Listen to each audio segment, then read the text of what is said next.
The heart palpitations are probably just now subsiding, but at least you've got a smile on your face. Knoll Nation, Florida State 24, LSU 23.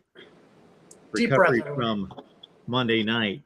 And we will slice it all up with, of course, Jason Parker, NBC6, Logan Robinson, Knoll Game Day. Check out the post game with Logan and myself. Didn't get the invite, but okay. Here. Sorry. Invite on film, but okay. Logan made the pledge. I'm going to be there for you, Mark. Hit me up for post game. I didn't hear that out of you. He said it right in front of you. I have said before that I will. I would also like to say I am more than happy that Logan was sober enough. We saw him at the game Sunday. We were up in the box for a moment on the field. I'm just happy that Logan calmed his drinking down enough from Saturday night, knowing he had work to do on Sunday. So I'm proud of you, Logan. It wasn't good Sunday morning when I woke up. It wasn't good at all. You saw me walking in. I said that I'm drinking a lot of water.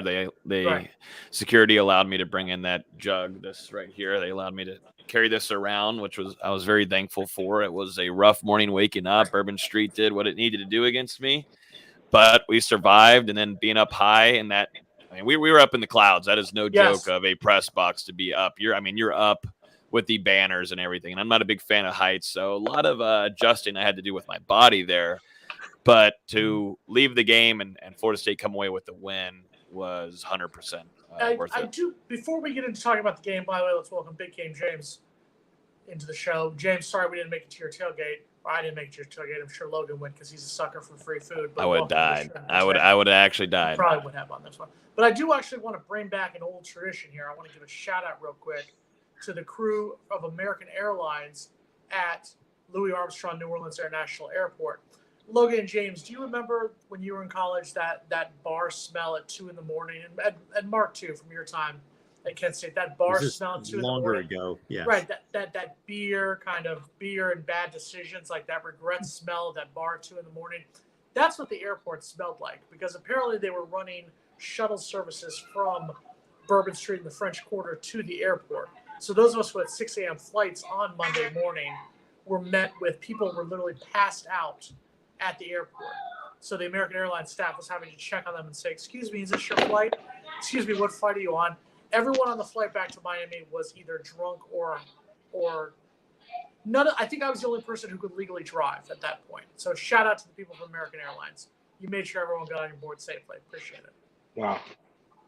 Well, if I remember correctly from that long ago, at 2 a.m., if you were still hanging around, it was probably not the best of nights. You might have had a decent time, but the best.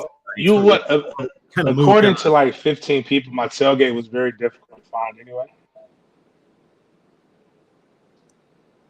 I heard the tailgate. I was walking into the stadium around 3:30, and I heard loud music under the freeway there, and I said, "Yeah, that's James's tailgate.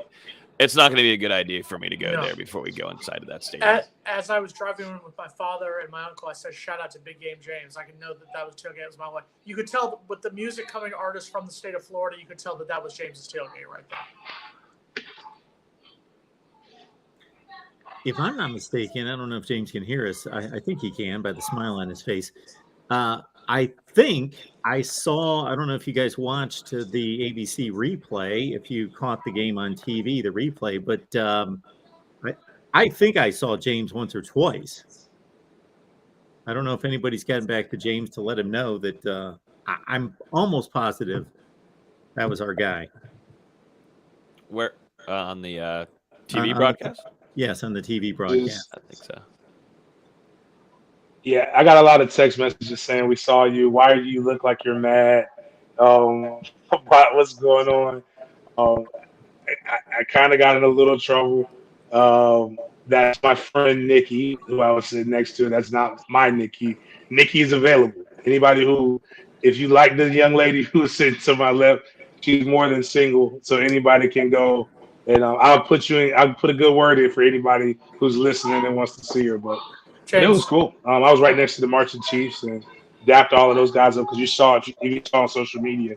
I got a chance to help them practice the war chant a couple of weeks ago. So, James, if you want to hand Nikki my number, that'd be great, man. Appreciate it.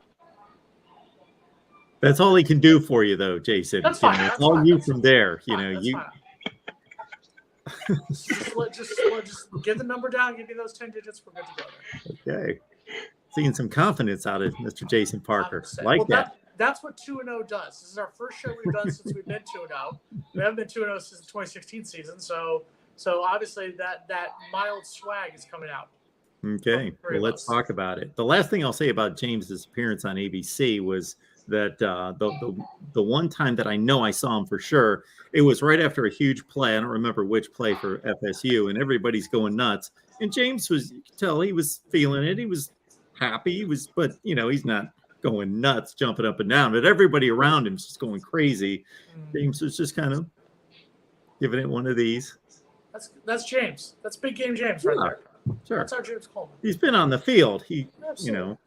Not gonna.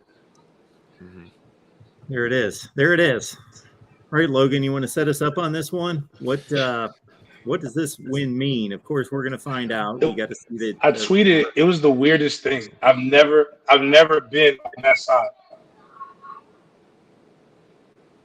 Uh-oh. You might be breaking up. James, we're losing you. We get that straight first comment. James, we've been doing this for 3 years now. I'm going to need you to get your Wi-Fi fixed, man. Steal some of that NIL money and make it your Wi-Fi. Logan, all right, Logan. James, back. The word I used, we talked about this pregame, the word I used was cautiously. I'm cautiously optimistic after what we saw on Sunday night. What are you feeling right now after what we saw on Sunday night? Going into it, I predicted Florida State to win this game just because if you look on it and you go table chart, Florida State should have won this game, and they did what they needed to do. There was 18 points left on the board per Coach Norvell earlier this morning after practice, saying that there was some mistakes that were made, and there definitely were some mistakes all around. Even he admitted to his mistake after the game of having that pitch call on the goal line to Trayshawn Ward, which would have put up Florida State another 7 points. And so, Florida State, that was a big win on the road. And, a lot of the players afterwards saying it was 50-50. It sure was. I mean, Florida State's fan base showed up all around New Orleans. And then also in that game, I mean, the LSU fans were loud, not saying that they weren't there. I mean, the LSU fans were also very loud, and so was FSU, but it created a nice environment for the players. And so, Jared Verse saying he felt comfortable being inside that stadium with the FSU and the war chant going on. This was a game where I thought Mike Norvell called a really pretty one. That, like I said earlier, he made a mistake here and there, but it goes to show now you no longer have Kenny Dillingham with you. And I thought with Norvell being solo dolo this year, you're going to see a more impressive, more explosive, more trickery under Norvell, but just because that's what he did back in Memphis. Once Kenny Dillingham came in, a little bit more conservative, in my opinion. He is now solo dolo on that offensive side of the ball, calling plays. And I mean, he was going for the dagger multiple times, and sometimes it didn't click. But when it did, it worked, and we had seen that trick play go on with Ontario Wilson all throughout fall camp, and it worked out perfectly. It was seamless almost. And so obviously, LSU gets a PI call. But Florida State game planned this well. They did this against Duquesne. They, were managing the time, running it out, and they just took control. After that second drive, I said, yeah, Florida State's, this is their game to lose just because they were going to manage 4 quarters. And without the commercials, that game would have been over in 2 hours. Yeah. I use the word cautiously optimistic when I talk about this game because, look, let's be honest. This was not the same LSU team that won national title in 2019. They're down a peg just like we are at this point. But that being said, Logan hit the nail on the head. It was genuinely a road game against a quality SEC opponent. That's all we hear about is SEC over the ACC, and Florida State got the win. A couple things I learned in this game: Jordan Travis is capable of winning a game with his arm. 260 yards passing, 2 touchdowns. I think the Ontario Wilson's second touchdown grab was amazing, arguably the highlight of the week as far as I'm concerned in college football. I like the way our defense played. I could argue that our defense for 3 quarters, maybe into the beginning of the 4th quarter, played better against LSU than they did against Duquesne. 4 sacks in the game. They were able to get the pressure on. Daniels, I think we all knew Daniels was going to be the starting quarterback for this game. But I'm cautiously optimistic because I think when you looked at before the season started, we talked about there were some games that were guaranteed wins. I think Duquesne was a guaranteed win. I think Louisiana was a guaranteed win. I think Boston College was probably close to a guaranteed win. You could argue Georgia Tech and maybe Syracuse. You could say that those 5 were guaranteed wins before the start of the season. There were some of the games that were toss-ups. LSU was a toss-up. Louisville was a toss-up, not because Louisville's a better team than us, but because Louisville's beat us 2 years in a row. Miami's a toss-up.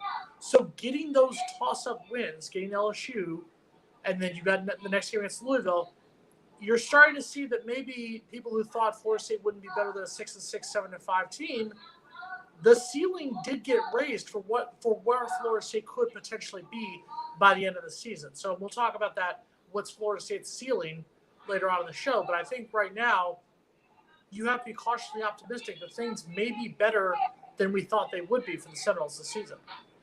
I've always thought they were an 8-win team, so nothing changes. I mean, the crazy thing is that if you can admit that this team is exponentially better, and then you look at this schedule, nothing changes.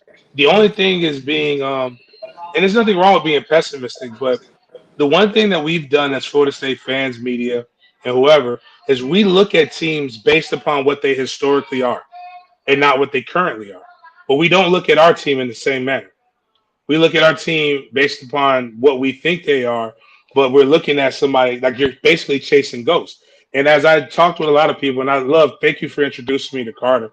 Carter's one of the better people that you've had on your show, Mark. And I went and did his show on Thursday, and he had some very energetic fans. And what I told one guy said, Jameis Winston's not walking out that tunnel. I said, neither is Joe Burrow.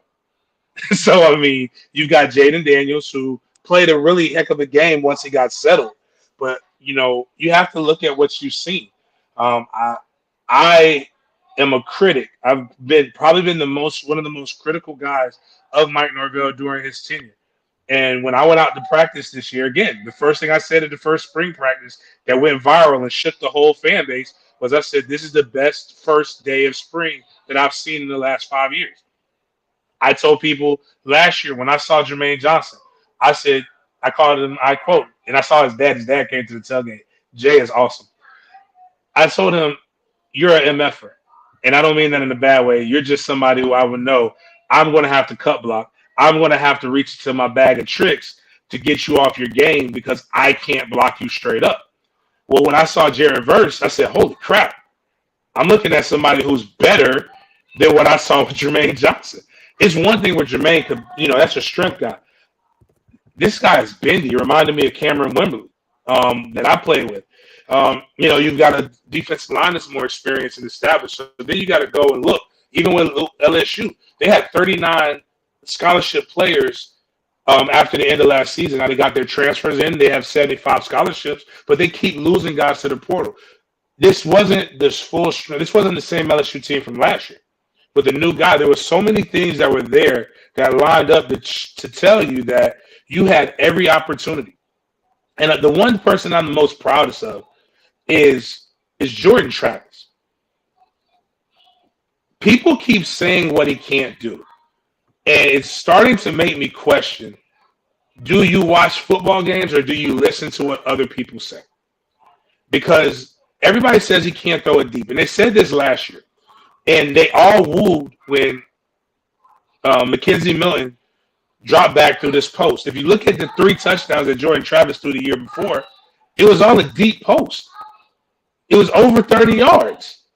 If you look at what he did last year, he's consistently shown that with time and somebody actually getting open, he could throw it. And then when you look at this game, you got Micah Pittman, which I don't agree with having Micah Pittman run the corner, but I agree with the route. I'm not mad at it because it should have been caught, but you got a 6'7" guy to do that. Perfectly placed ball. Some of the misses and the drops were perfectly placed balls. This kid has shown us that he has every ability. What comes with it is confidence and the ability to run and just run in the system. The last 2 years, really 3 years, he's had to go in and battle guys who are not as athletic nor as capable as he was. The ghost of Mackenzie Milton could be a Heisman candidate, but that's not what we got. We didn't get that Mackenzie Milton. If Jordan Travis starts every game last year, Florida State is an 8-win team. Period. I can tell you we're not losing to Jacksonville State. So why would you think with an easier schedule that Florida State wouldn't be better? With a better overall team and Jordan Travis 1 year better. It's not saying he's winning the Heisman. It's not saying we're a playoff team, which ironically, the way the schedule sets up, there's nobody on your schedule that you right now just fear is exponentially better than you. Even Clemson. It took them a while to get rid of Georgia Tech. DJ Ukulele or whatever his name is trash. Like, it's crazy because we'll see him play. DJ Ukulele played trash last year, and we'll forget that and say he could potentially be one of the better quarterbacks in the ACC. And not look at a quarterback who's got a 2-to-1 touchdown ratio for playing basically half the season. He's won, was it 9 out of the last 9? He's 9-3 in his last 12 starts. It's just not objective when it comes to Jordan Travis. And I'm not saying life ain't fair, but it's just like, come on, at a certain point, what more do we need to see? He's our quarterback. Dance with the lady you bring, no matter how she looks. And this one happens to look pretty. So, I mean, that's just my 2 cents. I like the way. One of the things I loved about Jordan Travis, to piggyback off of what James said, was not just the touchdown throws, which I thought were both great throws, but also the third down plays. There were several third down and longs where he was able to show, he used his composure, was able to connect. I think there was the one to Pittman that he connected for a long first down. And that's what I like, is I like Jordan Travis being able to show that leadership. On the flip side of that, James, thoughts on the running game. Now, obviously, they're two much different animals, Duquesne to LSU. LSU is a much better defense than what Duquesne had. Are there any concerns for you as a former running back when you see the steep decline in the run game and the rush yard totals against LSU as opposed to what we saw the week before against Duquesne? Not really. They've got some extremely talented D tackles, but I think what's going to happen is hear me on what I'm saying, but I'm dealing with this with my running backs in high school. When you play an easier opponent, like the holes are just massive and your athleticism is working. So that happened to us week 1. Last week we played a team called, we played Bowles, like actually Coach Lacrosse there. We played Bowles High School, traditionally strong powerhouse here. And we should have won the game, but it came down to the last minute. We choked. We were winning. Ironically, kind of just like the FSU game. I was like, oh my God, this is deja vu. But when I went back and I watched the film, I looked at the holes, and the kids weren't trusting their steps or their path or their eyes. They just immediately saw something and like, oh, I got to hit the hole now. And that comes when you're playing against a good or a quality opponent. And that happened. One of the benefits of sitting where I was sitting in the back of the end zone is that's my favorite view of the game. And I'm watching, and I'm like, damn, if the guy would have been a little bit more patient, he could have pressed the A gap. Or he should have probably it was an outside run. He should have went outside. I think it comes as they get slowed down and they get more faith in the offensive line. But the downside to having running back by committee is that you don't get the rhythm of the game. That's why I don't like having 3 guys get them. Like, give me 2 guys and your one main starter that gets the bulk of your reps, and then let them get the flow of the game. And then maybe you bring in a Toa Feely in a situational matchup. Like you really want to throw the ball out the backfield, or you want the defense to you want to get a little trickery with that. But I'm not as concerned. I think it'll get better. I don't think we'll see a front 7 like that until Clemson. And I think this offensive line, they just got to stay healthy-ish.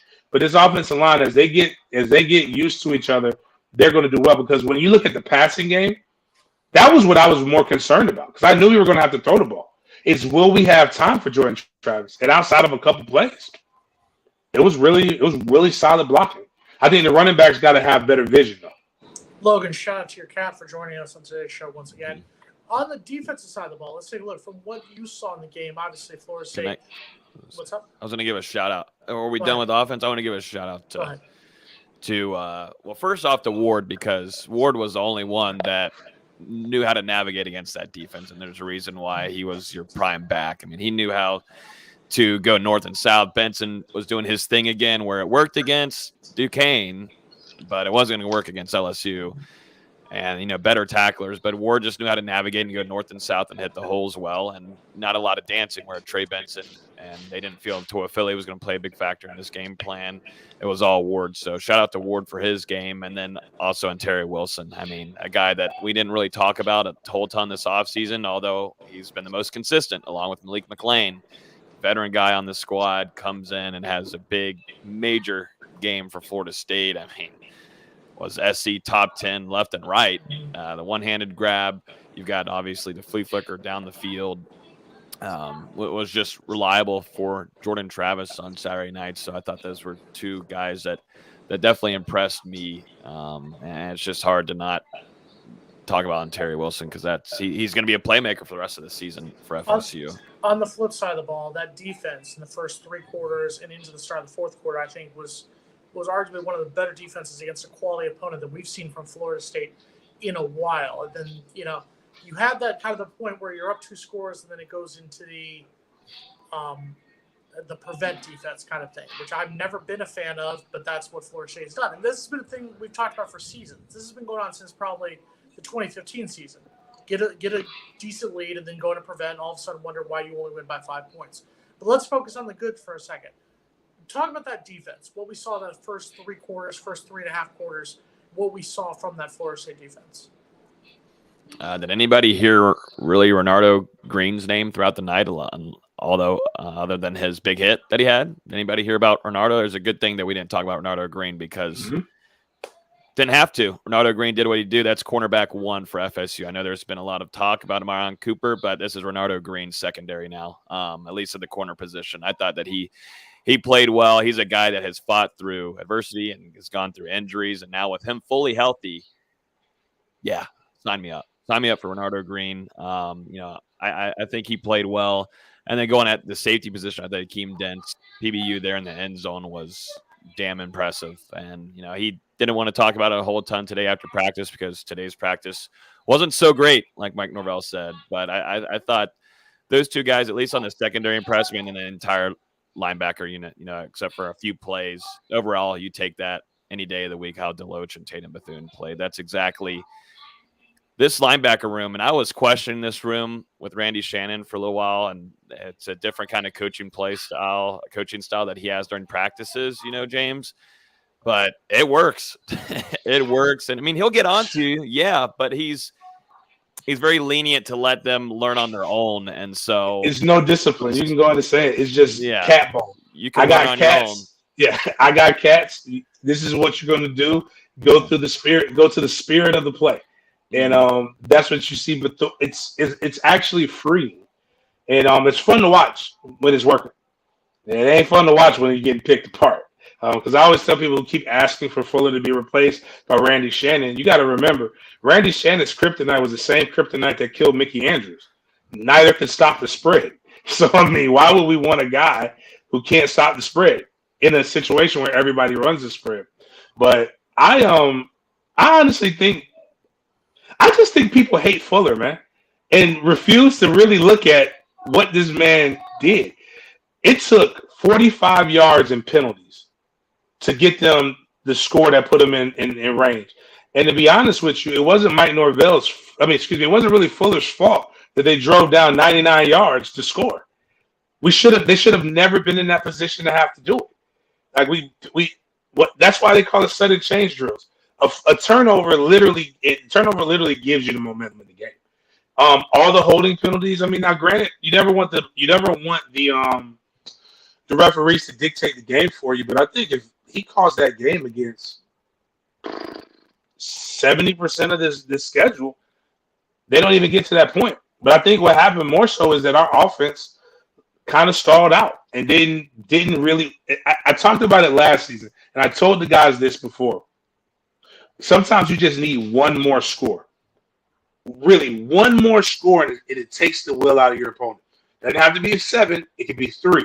But if you would have got one more score, it completely changes the trajectory of what that game is. But when you have guys who are supposed to be as highly vaulted like Booty, played like Booty, and didn't what did he have? He had 2 catches for 20 yards. Supposed to be a first-round draft pick. The running back was non-existent outside of the touchdown. I don't think they had anybody over 70 yards receiving. they really made the quarterback play check down ball. Like that's everything you really ask for from a D coordinator. You just got to be able in today's game, which we did. You got to be able to score. You got to score more than the other team, and you got to slow the other offense down. I think Fuller did a great job outside of letting them come back. I mean, but I think if we would have been able to kick a field goal when we were up 24-17, the game is over. They don't. They'll be under a minute left with them getting the ball back. It is damn near impossible to have two scores under a minute. Yeah, LSU's leading receiver had 46 yards in the game. That was LSU's top receiver in the game. So I mean, like when you look at it just from a statistical standpoint, that is they played a. And what did they have? So was it 3 sacks that Verse had or 2 sacks? Verse had 2 sacks, I believe. All right, because one stat put 3, and I was like, I didn't see. Yeah, I saw that earlier the other day. Yeah. But so he had 2. He was the only one with 7. I mean, love it. I mean, they were getting pressure in the backfield. I would say this. Oh man, it's a great saying, but I can't say it on your show about what the defensive line when they're doing that to the O line. But it's PG-13. But they were penetrating deep, and they were just getting after it, and it's just. That quarterback is that elusive and that agile to where he can move around. But luckily, they weren't getting rid of the ball at 2.3 seconds. Two things. I'm curious to hear this saying. Number 2, James, you're popping really loud. We want to be able to hear you. If there's anything you can do, if not, we can live with it. If James can. While James is doing his audio, I think Logan, for the first time on our show, as a 2-0 Florida State team, I think Logan's got to bring his A game with it this time. It's that time of the show, Logan. Give the fans not just what they need, what they want. Well, we kept on saying hit the like button, and Florida State will keep winning games. I don't know much more I need to say. If you keep on hitting the like button, there's more momentum for wins on the field. But hit the like button, hit the subscribe button. Hang out with us. We're live every Wednesday night, over 100 on right now. So there should be 100 likes on this show today. I mean, damn, we should be rocking. Mark, I have a question for you, and you've been doing this for a while. You are the voice of college football. The sign just says it, but everyone knows you're the voice of college football. How many LSU fans and college football fans and Miami fans especially, who wrote down how LSU was going to curb stomp us, how we had no chance, how LSU was going to just absolutely obliterate us? How many of them in the comments section, I don't read these people's comments here, how many of them have apologized for their sins of doubting Florida State? How many of them have said, you know what, I was wrong, Florida State won the game? Or how many of them are making excuses saying, well, she wasn't as good as we thought they were. Oh, we only won by 1 point. Well, we won. And all of you who said LSU was going to curb stomp us, you can kiss all my large red you-know-what. The next one will be the first one. Okay, got it. Jason, as someone who picked LSU to win this game, I'm not going to take you up on that offer. But I don't want you to. I will say that I deliberated over this one. I don't take a long time making predictions. I don't like study the games for 4 hours before I make a pick. But this one was one I was like, I don't know. I could have went either way on it. So it wasn't like wasn't like when I picked Georgia, Oregon, where I've been saying it's going to be 42-10 for the last 8 months. I was like, I don't know who's going to win this game. So it wouldn't surprise me either way. Mark, you weren't the hater. I'm talking about our commentators here. To further on that statement, I don't want any of the three of you to kiss my big. I just made a prediction. Yes. I don't mind James's friend who he would say next to. If she wants to, that's fine. But none of the three of you are at that point. Yeah, I'm a single man now. Come on, guys. Help me out, man. J-Date's not working. Let's do this. Come on. So do I play devil's advocate here? Because there's nothing I disagree with here. I said it to Logan right after the game when we did post game. I said that was not a 1-score win kind of thing, block a PAT at the end. Florida State, like if you didn't keep score and just watched football for 3 hours, I was thinking, Florida State's, this is not a dominating performance, but they're the better team. They're the better team in any way I can possibly slice this game on either side of the ball. They are the better team. But if they don't block a PAT, who knows? We're rolling the dice in overtime. So there's obviously some room for improvement. Some things need to get cleaned up. And they basically, you could say they took away LSU's running game, but you could also say LSU doesn't have a running game outside of Jaden Daniels. They pretty much just don't even want to give it to a running back. They just ignore that until they get John Emery back in a couple of weeks. They're just going to not even try. And Keyshawn Booty, whatever you want to call him, I think he's Booty now. I think that boy just checked out. I wouldn't even have played him. He didn't even look like he wanted to be there.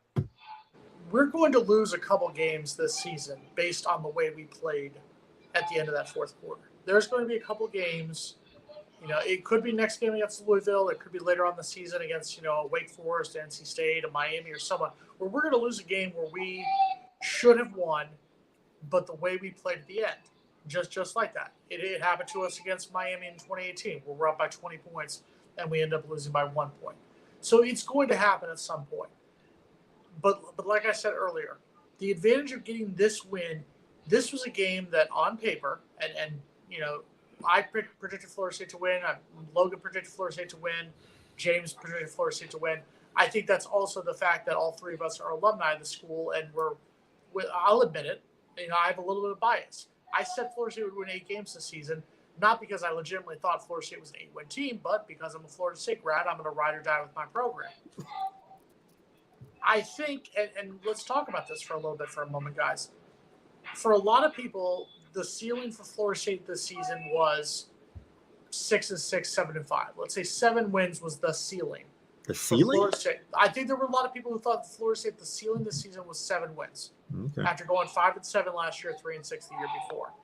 So my question to you, Logan, and then to James, because James said we'd be an 8-4 team. I said we'd be an 8-4 team. So Logan, I'll go to you.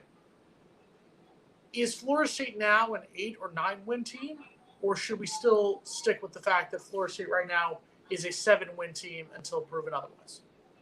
Right now, I'm still in that 7 to 8 range, and that can change. Like you said, Florida State has a chance of they can lose these games. The biggest thing, though, from what I saw and looking at practice today, Norvell isn't allowing the slacking like this anymore, and he said it to us right up front with us today after practice, saying if you go back and look back last year after you got close there against getting close to beating Notre Dame, primetime television, overtime, everything, then you just slack off in the next 3 games. Like, what happened to this team? He's not allowing that, and that's something that we'll keep an eye on and monitor, but Florida State's got to continue to practice and also stay healthy. There's some guys dinged up. I think there's some optimism now that, Fabian Lovett will be all right. Get him some rest. It's a good week for bye week for a lot of these guys like Maurice Smith too. They're a little dinged up. Staying healthy, keeping Jordan Travis healthy. If Jordan Travis is healthy, I think all of us agree that adds on, 2 wins to Florida State's schedule, maybe minimum. Definitely with the way he's playing now. He would have happened last year. What could this do now with an even more improved Jordan Travis? Is that 3 games? Is that 4 games? I mean, the way that he was making plays, he was getting to national attention. But I'm not raising it yet. This team should take care of business against Louisville. I mean, that was Syracuse. I was astonished to see that. I mean, that's where now Florida State, sometimes, just like Mike Norvell said, the hardest part is definitely when you're winning. And so is this team mature enough yet in the head? Because they're doing a lot of talking. Jared Verse is talking a lot after games, and he feels confident about this team. But I liked how Akeem Dent said it today. It's great to be 2-0, but we're not satisfied. And Mike Norvell, my coach, didn't like the practice today, and we've got to go back out there tomorrow and respond, because this was not a good practice. And I'm glad they're holding each other accountable. That's something that you see it on the field. You see them in teammates now. They're holding each other accountable, and that's something this team has needed for 5-6 years.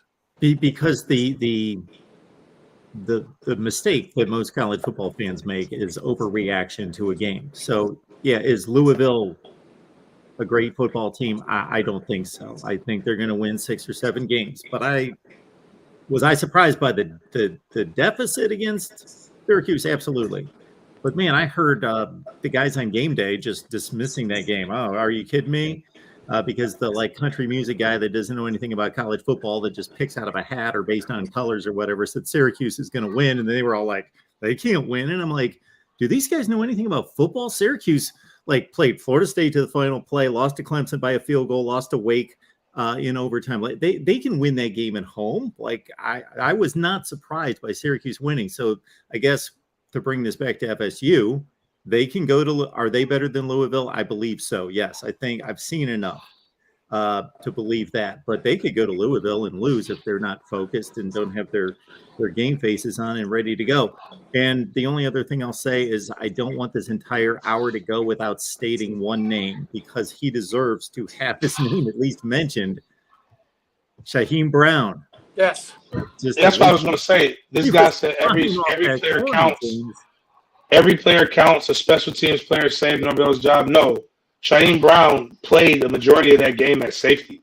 So like that's the difference with great teams is the best players play special teams. A good friend of mine, Roy Williams from Oklahoma, he played. Bob Stoops was a big proponent, and your ones have to play special teams. And Shaheem Brown was out there. And he went in there and he made a play. I like it to this. There's a saying, ball don't lie. And in the game of football, there are things that happen sometimes that are, it's almost like Final Destination. The LSU's destiny was to lose that game. That boy got tackled on the 1 yard line with his knee in bounds with 1 second left. If you didn't go out of bounds, the clock runs the minute the ball is spotted. The referees decided that they wanted to go against the rule, but the ball game should have been over. Ball don't lie. So that block was a prime example of the ball doesn't lie. That's what happened. And that's the same play. And what happens is that's strategic. That's watching film. That was the same area where Florida State came in and tipped the kick before. They didn't adjust to it. That's on Brian Kelly. And again, the guy made a heck of a play. That's very difficult to block a kick. But another name I want to mention, because this is a tenet that's very near and dear and close to my heart. I actually saw Mike Norvell do this in practice when he was in here in Jacksonville. I remember exactly what it was. When he did it, he turned to me and he looked at me and he said, "Did you see we gave the fullback the goddamn ball?" And I am a firm believer that if you want to win, you got to give the ball to the goddamn fullback. And they gave the ball to DJ Lundy, number 46. And DJ Lundy, now, albeit we can work on this, DJ. If you want to come over here to Jacksonville, I will help you work on receiving the handoff. And if you're going to jump, about 6 of my career touchdowns, I got up in the air. So I can show you how to do that a little bit better because he almost missed it. But you just got to have that ball break the plane. So I was proud of him getting that fullback involved. And had he just called that play again, we would have never had to worry about a block kick because the game would have been over because he would either scored again or we would have lined up and kicked a field goal. But again, people can talk about a lot of different things. We can talk about the Michael Pittman drop in the end zone. We can talk about the numerous other opportunities that were missed from dropped interceptions, missed sacks. You can get into a lot of that stuff when it comes to football, but at the end of the day, nobody goes back and gives bonus points for almost. If ifs were a fifth, we'd all be drunk. And when Florida State won 24-23 to an SEC school. And all I hear about is the SEC is SEC. And they were ready to brag about how the SEC went 14-0. And instead, every SEC team won, including Vanderbilt, except for LSU. So I think that says something. James, I'm happy about that. James, going with what CJ, our comment here, where he talks about, do you guys worry about the high of this LSU win being too much? Because you look at it right now, Florida State is going to play with bye week this week. Then we go to a Louisville team who more than likely, no offense to the Cardinals, will probably come into that game 0-2 because they play UCF this week down here in Orlando. Then you play a Boston College team. Louisville could win that game, absolutely, but odds are they will probably be 0-2 coming into that game. Then you've got a Boston College team that somehow lost to Rutgers in their season opening game. They do play Virginia Tech this week, but then look at their schedule. I believe it's Maine or someone they play after. So they could easily come in 1-2. Yeah, hold on. Yeah, they play Maine, Virginia Tech, then they play Maine before they come down and play in Tallahassee. So there is a chance that Florida State could, in a best-case scenario, enter the month of October with a 4-0 record. Do you worry at this point about the high value being too much? And let's say we ride high and go into Louisville and blow a game to an 0-2 Louisville team. Does that concern you at this point? I mean, yeah, but that's typically the high is typically the week after, excuse me. So like having that bye week to kind of be able to settle you down and you kind of forget about it. And now you worry you because now you've got 2 weeks where you worry about Louisville. If anything, I'm more concerned after Louisville because it's like, what do you do? Like when you practice, like everything is Louisville, Louisville, Louisville, Louisville, Louisville. Okay, now we beat them or you lost them. Okay, what do we do now? And that's kind of the real concern. But I think like if Mike's coming at these guys and really putting the pressure on them, putting the thumb on them, like not letting them settle. I mean, I kind of like that thing but that's me speaking because these guys still got to learn to win, and I think that's what's different and why when I say people look at other teams and from their historical nature and don't look at us, and you can't because I could tell you what would happen with us when I was there. But we had a coach and we had players who were used to like not really going below the standard. Like the goal was to play, as we joked about it, was to play for per diem. If we're not playing for the national championship, we're playing for per diem. And you get a higher per diem when you play in January 1st bowl games. Like not these Micron PC or the Tokyo Jets Bowl or whatever, Duke's Mayo. Actually, I kind of like the Duke's Mayo Bowl. No offense to Duke's Mayo. But, it's just like I think these guys, I want to say, these guys are focused, and this might be this team is a lot more veteran, if that makes sense, even though that COVID year really messes everything up. But you got Fabian Lovett, who this is this year 3 for him in the system or year 2? Feels like he's been there forever. But Fabian's a vet. Robert Cooper's been here forever. He's working on his doctorate at this point. So many of these guys, even the guys they brought in, like Jackson, he's a senior. Jordan Travis, again, he's been playing forever. He's played under, he played at Louisville, and then coming with some revenge. Having been at Louisville, feeling like you could have been that guy, and you weren't, and now you have something to prove. And I want to believe, he's all. I mean, I think if did Jordan Travis play against Louisville, or was that the one-leg wonder that played against him? Last year was that was NC State. I think he played. That was I know McKenzie played NC State. Well, I don't remember. Either way, I think this team is. I'm not as concerned as I am. Later in the season when they start. Like if you go 5-0, going into Clemson. And you have a huge letdown against Clemson, what does that do to your psyche? And that's the main thing, is you can build with wins, it's losses. And if you look at what happened last year, there's another saying in football is don't let one loss become 2, meaning you're so concerned about that loss and you're so distraught that you fail to prepare for the next game. And I think that's kind of where they got to be at. Mackenzie Milton played against Louisville last year. 31-23 loss. He went 24 for 39, 248, 1 touchdown, 1 pick. I guess I'm just concerned about this Louisville game. And Logan can call me the pessimist amongst the three of us. That's fine. I'll take it on this one. I think we will be the favorite against Louisville. I think we should, on paper, beat Louisville. I'm just remembering, I get that it was the COVID year. I understand that. But I remember us going up to Louisville in 2020 after a big win over North Carolina and getting waxed by a Louisville team that had 1 win at that point. That's just the concern that I have in the background. But going along to what the original question that I had about what the ceiling is, entering this season, I think we looked at it this way. There were certain games for Florida State that were almost, for lack of a better term, guaranteed wins. I would say Duquesne was one, Boston College, Georgia Tech. At the beginning of the year, Syracuse and Louisiana were probably the 5 wins that you said on paper Florida State should have without a doubt. Then you had the guaranteed losses. I think at the beginning of the year, you could say NC State, Clemson, and just for argument's sake, I would say Wake Forest because they were the defending champs in the conference or in the division. So that's 5 wins, 3 losses on paper.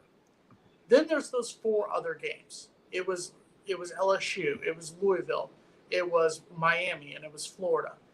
So getting that LSU win, to me, almost guarantees, all right, we're going to be bowl eligible at this rate, barring an epic letdown.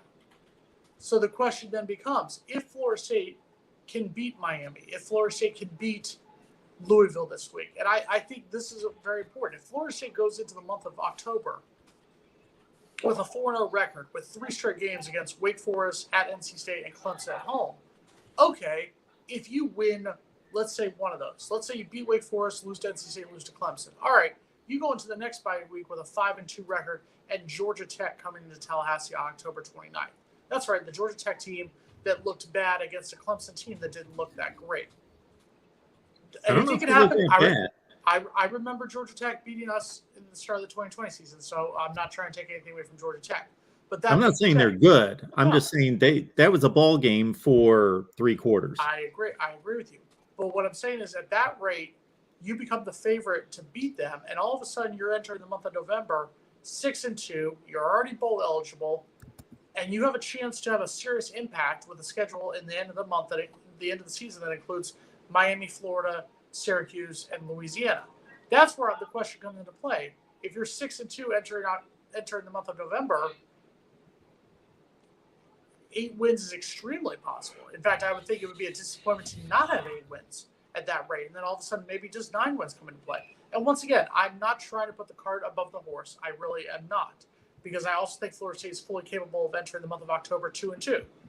This Florida State team, from what we've seen over the past couple seasons, is fully capable of beating both Louisville and Boston College, and losing to both Louisville and Boston College. But I guess my question can be: is in a best case scenario, is an 8-win season, or even, knock on wood, a 9-win season possible? And I would almost argue at this point, cautiously optimistic, yes. I think right now there's not a team on that schedule that, based upon what you've seen in the first 2 weeks of college football, that you should be afraid of. If you want to know what the ceiling is the sky. Yeah, it's 12. I'm just not about to go out there. You want to know how confident I am? I'm not saying we're going. I'm not saying we're winning. But it's easier to cancel a room than it is to try to find one when it's that time. So I already pre-booked the presidential suite in Charlotte at the Marriott. Not saying we're going, but I know what I saw against Clemson doesn't make me very afraid. I saw Bethune-Cookman go down on the first drive against the University of Miami and also put up 365 yards of total offense, and they barely won any games on the FCS level last year.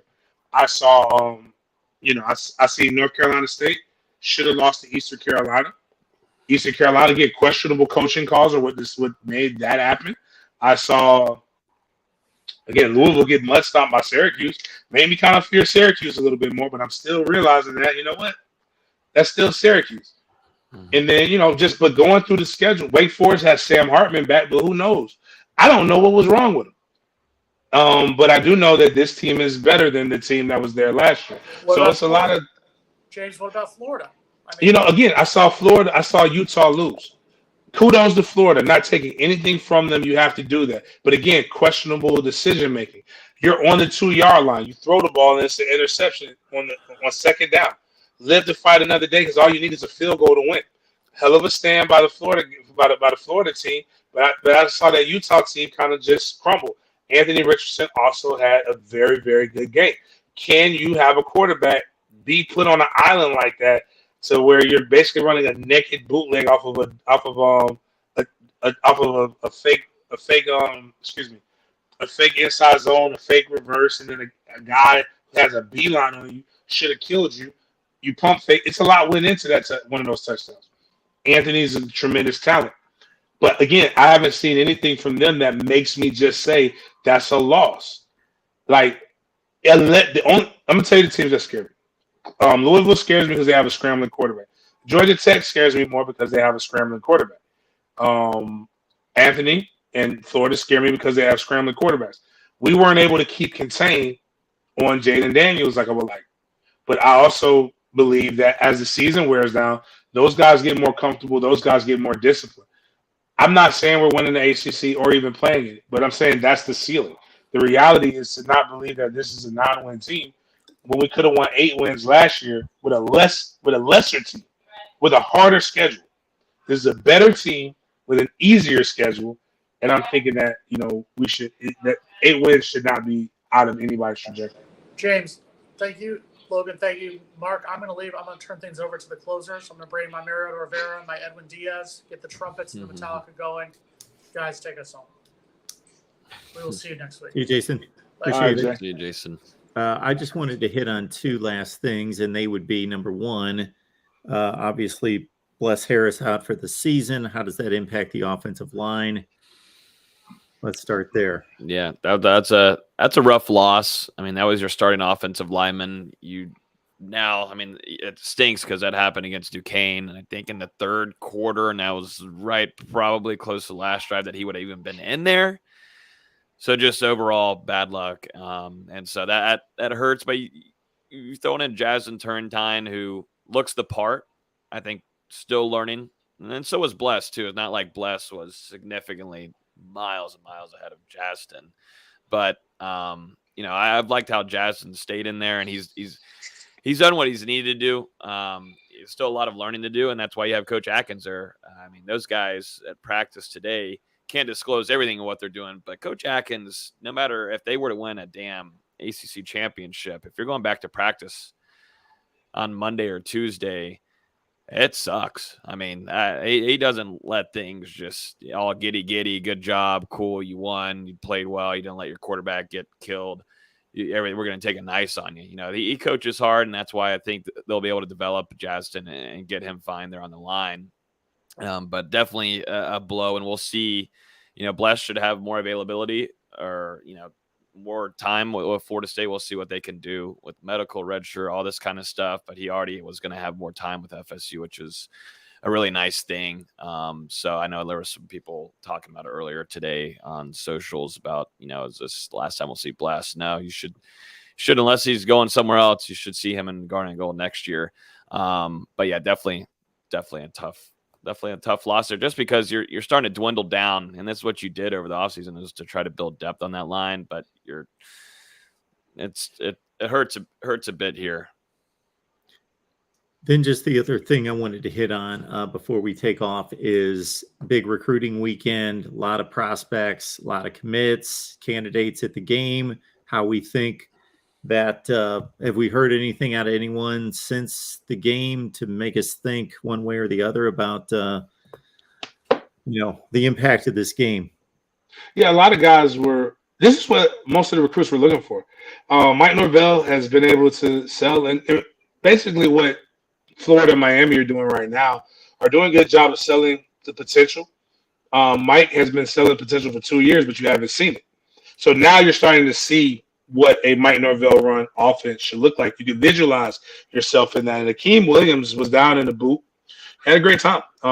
Fans did a really, really good job of recognizing him, making sure that he felt welcome and that he was going to be that guy.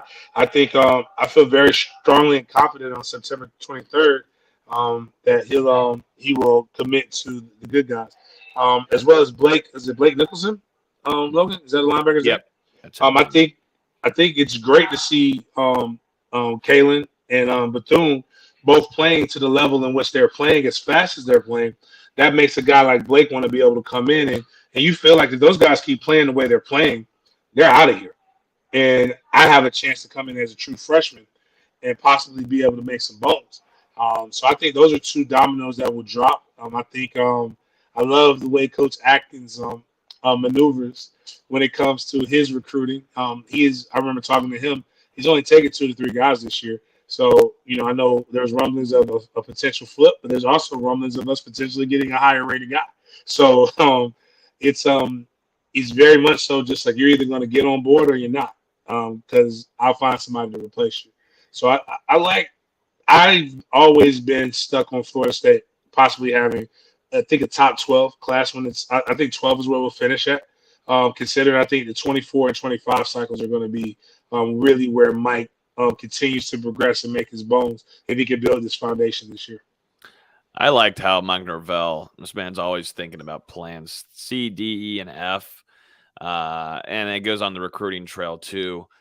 I mean, he was lining up explosive plays for wide receivers right in front of 5-star Hakeem Williams and Jalen Brown. I mean, when you're doing that on a national stage and then you come away with the win, you generated a lot of momentum. And I think that's what Hakeem Williams is really intrigued by, because they already got the relationships. I mean, that kid has spent a lot of time with his staff, but for you to show it on national television that, hey, some of our guys are having some drops too.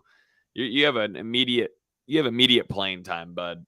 Come on in. Let's put you in garnet and gold and let you be our star wide receiver for me when I line up those explosive plays down the field when I really need you, just kind of how they did with Ontario Wilson. Let you be that guy for us moving forward for the next 2 to 3 years. Let's work that out somehow. So I think Hakeem Williams and Florida State are in a great spot there. We'll see if anything changes. There's always the high after a game like that, James. There's always that high, and then things can sometimes dwindle down.